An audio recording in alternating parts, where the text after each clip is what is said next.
Banyarwanda banyarwandakazi twongeye kubasuhuza kubw'umwanya n'ubwitange bwanyu mugira isaha ku isaha mukurikira ibiganiro ku Nterahamwe Twese TV. Twongeye kubaha ikaze, karibu murakaza neza kandi murisanga. Ahangaha ni mu rugo iwanyu ndetse iwacu. Ndabashimiye rero, twongeye kugaruka imbere yanyu. Hariho inkuru nyinshi ziri kuvugwa muri iyi minsi, gusa bisaba kugira ngo tube maso kandi dushishoze, ntitugendere mu kigare nangwa se mu ihururu ryo kuvuga ngo begujwe, bakuweho, bashyizwe mu myanya y'akazi ikomeye, ibiki n'ibiki. Oya, ahubwo dushishoze hagati aho ngaho harimo uwuhe mukino. Nta wundi rero ubari imbere ni Niyomugabo Fulgence hamwe na mugenzi we, nk'uko mubizi, nawe araza kubibwira. Imana y'amahoro ibane namwe, reka nawe aze kubibwira. Urakoze cyane muvandimwe kumpa ijambo. Banje gusuhuza abanyarwanda badukurikira, haba bari mu Rwanda, haba bari hanze y'igihugu, abari mu nce zitandukanye z'isi. Mbanje kubasuhuza, amahoro y'Imana abane namwe.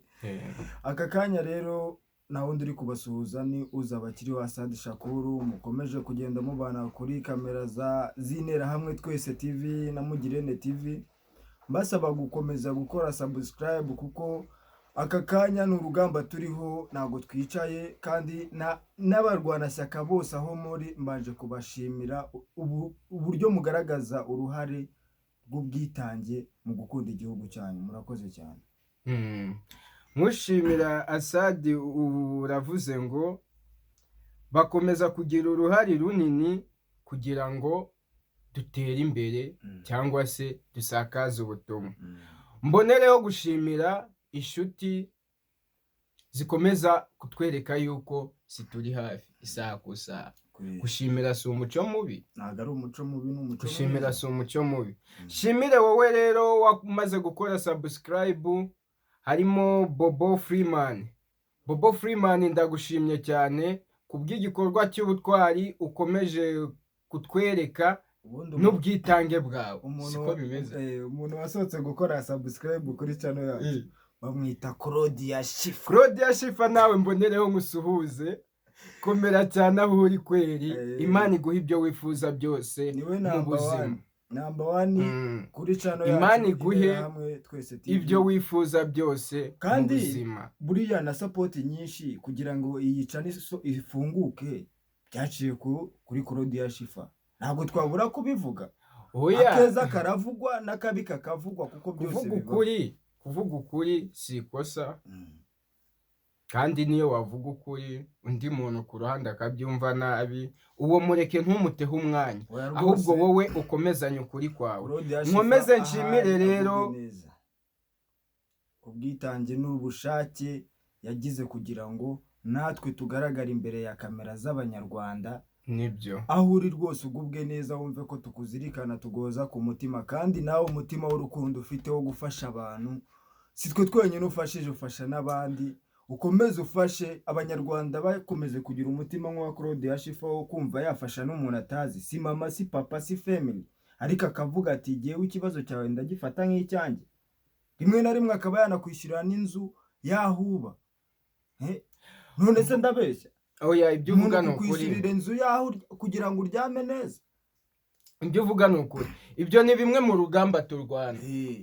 Ibyo ni bimwe mu rugamba turwana. Ntiwumve yuko kuba utabona umwanya wo kuza kuri kamera ngo uganire n'abanyarwanda, ukaba ubona umwanya mukeya ukarebaho iminota mikeya, ubundi ugakomeza ukumva ubutumwa, ubundi ugakomeza, ntabwo bivuze ngo wowe nta wundi musanzu watanga cyangwa se nta musanzu ubutanze. Byonyine kuba ukurikiye ibiganiro, uwo niwo musanzu wa mbere, ni nawe utwicaje ahangaha kugira ngo dukureho leta y'igitugu itatwifuriza ineza, yakomeje kutuzonga mu mitsi no mu maraso, itwirukangaho aho turi hose. Inkuru tubazaniye kuri uyu munsi, cyangwa se amakuru tubazaniye kuri uyu munsi, murabizi ko bimaze igihe bicicikana mu banyarwanda iyeguzwa cyangwa se ikurwaho ry'ubuyobozi bumwe hashyirwaho ubundi. Ariko ndagusabye kora subscribe ubundi dukomeze. Ndagusabye subscribe yo bamaze ndagusabye kora subscribe. Nibyo subscribe bamaze kuyikora, ahubwo noneho twe tuje guhereza ubutumwa Kagame, perezida wo mwita perezida abanyarwanda bose batinya. Ariko ubundi muzatinya kugeza ryari? Twe ntabwo tuba tuje kubahereza ngo amakuru, kuko amakuru mwayumvishe, ahubwo tuba tuje kuvuga ibitagenda neza, uri kumva. Noneho tuniyama niyongetura iyoboye igihugu twiciye ababyeyi. Ariko kaka video uragafite ngo tubanze tukumvishe abanyarwanda, kaka video uragafite cyangwa n'inyanja cyangwa n'inyanja, banze bumva amagambo yavuze 2012, wumve kuntu noneho n'imitima yabo ibi biri no kubashinja. Ibi bintu bakora ni ibintu bateguye kera, na n'iyi saha bakiri kongeramo ibindi mu mitegurire yabo. Ari ukuntu noneho Imana igukoresha nkaho utabizi, uzi ngo uri ikinani, uri kumva, warangiza ukavuga amagambo uri kwisenya kandi uzi ngo uri kuvuga amagambo, kumva ari ibintu wagiye ukora.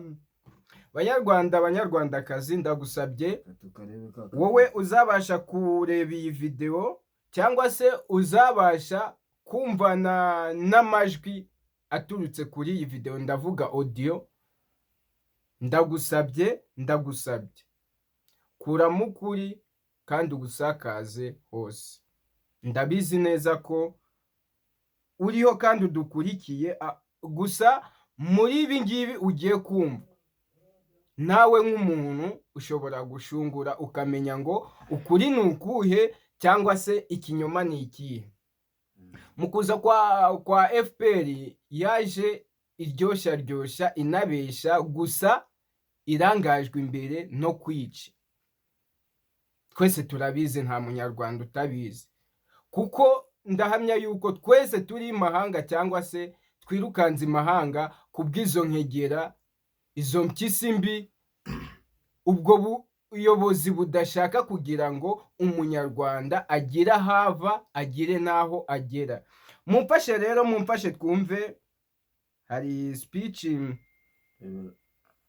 speech yakozwe na Kagame bibiri kangahe? 2012. 2012 ndakeka aho ngaho.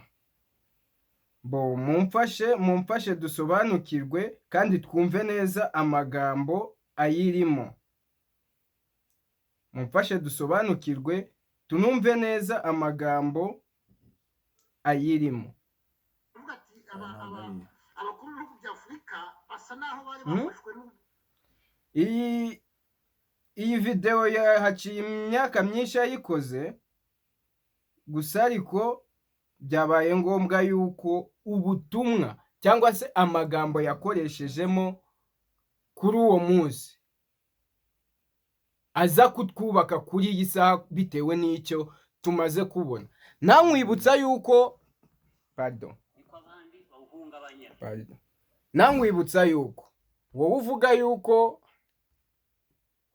aba bantu birukanwe mu kazi, wowe ukiri ku cyizere yuko aba basirikari 120 n'abangahe birukanwe mu kazi batavuzwa na 16 batavuzwa amazina, birukanwe bitunguranye, ntiwumve ko koko nk'uko bivugwa ari ukwirukana. Abangaba bahawe izindi misiyo, bahawe izindi nshingano. Bishatse kuvuga iki? Bishatse kuvuga iki?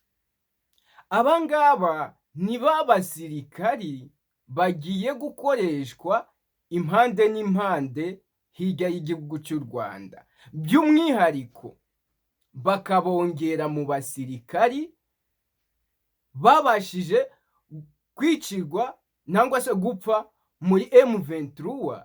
Noneho leta y'u Rwanda yo ikongeramo indi sapoti igaragaza yuko idashatse kubyereka abantu, ahubwo igaragaza yuko yo yirukanye abasirikari kubw'umutekano muke cyangwa se urwikekwe mu gisirikari cy'u Rwanda, kandi n'ubundi ari sapoti n'ingufu bashaka gutera M23. ntiwumve ngo abangaba birukanwe ngo uje useke. Kora risaci biragufasha kumenya iyo uva n'iyo werekeza, bityo intambwe yawe itera imbere cyangwa se ukomeze urugendo rwawe amahoro. Naho ibyo kutubesha ngo bamwe birukanwe ngo abandi bashyizwe mu nzego zo hejuru, nta gisanzwe kitariho. Guhindura umuyobozi nta bisanzwe, kumukura hasi umuzamura hejuru, ukamukura hejuru umushyira hasi, kuva na mbere hose yakomeje abikora. Yenda agiye ikintu natekereje muri biriya bintu biriya bavuze ngo birukanye iki, ashobora kuba ari strategy yakoresheje kugira ngo yohereze muri twe bano batavuga neza igihugu, kugira ngo baturimbure. Aba YouTube blogger tuzi ko turi kumwe nabo kandi bo baje mu kazi, tuzi ngo barirukanwe. Ikindi nanone bashobora kuba bagaragaje ko babirukanye kugira ngo babohereze muri iyo mitwe ya M23, kugira ngo niba barasa cyangwa niba bafata bazavuga ati abo si abacu. Kandi babihakane bagaragaze yuko birukanwe mu kazi. Ikindi cya gatatu nanone ngiye nabonyemo, nibabafatira muri Kongo, leta ya Kongo igira ute bayihakanire, bavuga ati abo si abacu, kuko birukanwe mu kazi bafata umwanzuro wo kwinjira mu nyeshyamba. Bisobanuye ko baramutse bafatiweyo, u Rwanda ruzihakana ko batigeze kuba babo, kuko barangije kwirukanwa mu gisirikari mbere y'igihe, kandi n'ubundi ari plani n'umugambi bateguye. Ikindi cya gatatu nacyo nabonyemo, ashobora kuba yabikoze kugira ngo harimo abashaka kugira ngo ahite yica, cyangwa abandi ahita n'abafungisha, nabyo birimo abakekeraho ngo kugambanira igihugu cyane. Nta kindi bari kubashira. Ikintu mpamya cyane nk'aba bafatanye igihugu, bamwe baturukanye mu bihugu byo hirya no hino bikikije u Rwanda. Abangaba bo ndakubwiza ukuri yuko abangaba mu minsi mikeya uraba wumva kabo. Urumva kabo kuko azi neza ko systeme akoresha ko bayizi, kuko baratangiranye, bazireranye amasiri menshi y'urugamba. Muri izo systeme rero niyo mpamvu twakoze kano ka video kamaze imyaka 10 ariko kugira ngo mwumve iyo systeme nubwo bayikoresha bakayishyira ku bandi aribo bayikoresha, nyirizina bayikoresha. Ariyo mpamvu nkubwiye ngo bamaso, iyi ni systeme yo kuvuga ngo birukanwe ariko baracyari mu kazi, kabone nubwo baraba batakiri mu gihugu cy'u Rwanda indani, kuko n'ubundi ntacyo baba bagikoramo, ahubwo akazi kabo ubu ngubu nk'uko yabivuze ngo aratera ntaterwa. Abangaba akazi kabo kabaye gushakisha umunyarwanda uwo ari we wese utabyumva kimwe n'ubutegetsi buriho. Tuba tugomba gutekereza kabiri, ntabwo tugomba gutekereza ngo birukanwe. Fashe tubumvishe iyo duhite tubashye, ariko ubundi twari kubanza tukagira giye n'ubutumwa ashaka kwihera Kagame. Sorry cyane biturutse hanze. Icyo navugiraga ngo dialogue ikwiye kuba no hagati yacu n'abo hanze.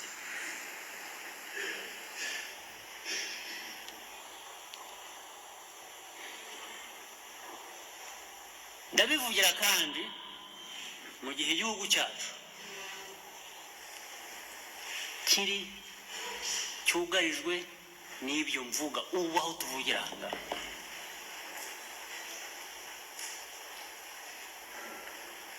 Kababwira icyo bicugarije. Icyo twugarije kirasa n'urubanza, kuburana urubanza. Ndagusaba munyarwanda aho uri hose ahangaha ageze, cyangwa se ahangaha audio igeze, ndagusabye tega amatwi neza wumve aya magambo ko agiye gukurikirana. Nibyo birahita biguhereza ishusho iriho uyu munsi niyashize. Umuntu wishe umuntu yarangiza agaterura umurambo w'uyo yishe akaza akawushyira ku muryango wawe, yarangiza akiruka akabwira polisi ati nimuze murebe umuntu wishe umuntu, ariwe wamwishe, akaza akamushyira imbere y'irembo ku muryango wawe akakubwira ngo uyu muntu yishe umuntu.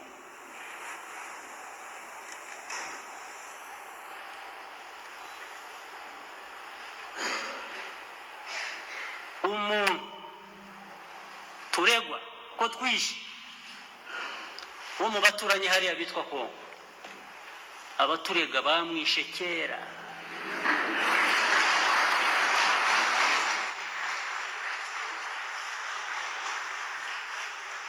Bamwishe kera ugikubita.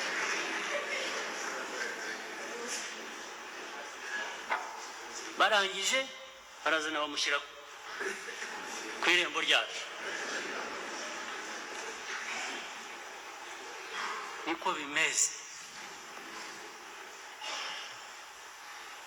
The same people barangiza bati turabafatira ibihano.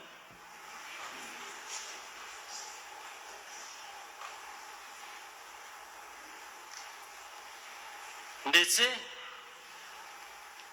rimwe bakaza ahubwo batari kurabizi ati turasa naho twibwira ko atari nawe, ubigenje icyo twavuga ko atari wowe.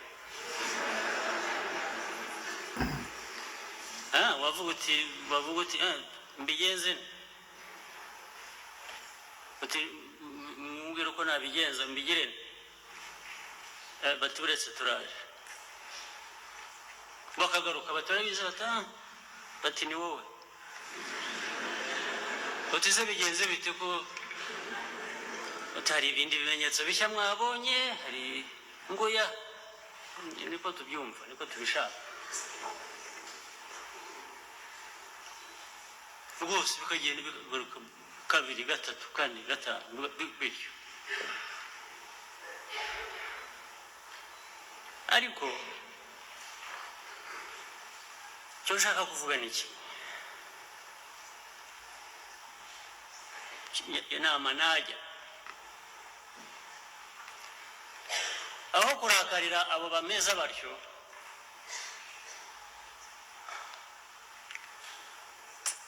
ntabwo numva ari byo.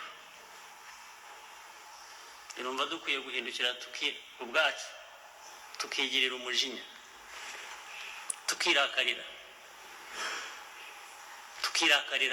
kumera gutyo. Banyarwanda, banyarwandakazi, ndakeka ko mwumvishe amagambo akomeye. Ku muntu udakurikiranye neza ntabwo ashobora gutahura aya magambo, ariko ndagusabye, niba utayumvishe neza, ndagusabye subiza iyi video inyuma, aya mashusho inyuma, wongere cyangwa se wongere wumve ijwi n'amagambo uyu mugabo yakoresheje muri iyi myaka. Haciye imyaka igera mu myaka 10 speech iyi ngiyi ayikoze, ariko ubikuruye neza wabihuza n'ikiriho uyu munsi. Ndakubwiza ukuri, avuze yuko umuntu yica undi akamukuzanira iwawe ku muryango. Kurikira iryo jambo neza, akamukuzanira iwawe ku muryango, kugira ngo umubona wese avuge ko ari wowe wamwishe, kandi mu by'ukuri hari undi muntu wamuzanye aho ngaho iwawe. Bisobanuye iki? Uyu mugabo yateguye jenoside, ategura irimbura no kumaraho abanyarwanda. Nyuma nk'uko ahora bivuga, arongera araza aratabaza, yereka amahanga yuko leta iriho cyangwa se yari iri icyo gihe ari yibikora. wenda nkunganiye aho ngaho ukuntu we iriya sisiteme y'uburyo wabihuza ngewe ukuntu mbyumva nkanjye icyo kintu yari ari kuvuga aho ngaho mu myaka 10 ishize avuga ati bimeze nka kwa kundi ni rwo rubanza tugifite. Urumva Imana yaramukoresheje kugira ngo abwire abantu ibyo bakoze, ahubwo abantu ntago bareba, ntago bakubita amaso kure ngo barebe niki yarashatse kuvuga. Twe dushobora kuba turi mu Rwanda tukumva ibyo avuze byose ni we, ariko nawe jya ubanza ukire mu nyurabwenge bwawe uvuga ati se hano uyu muntu yarashatse kuvuga iki.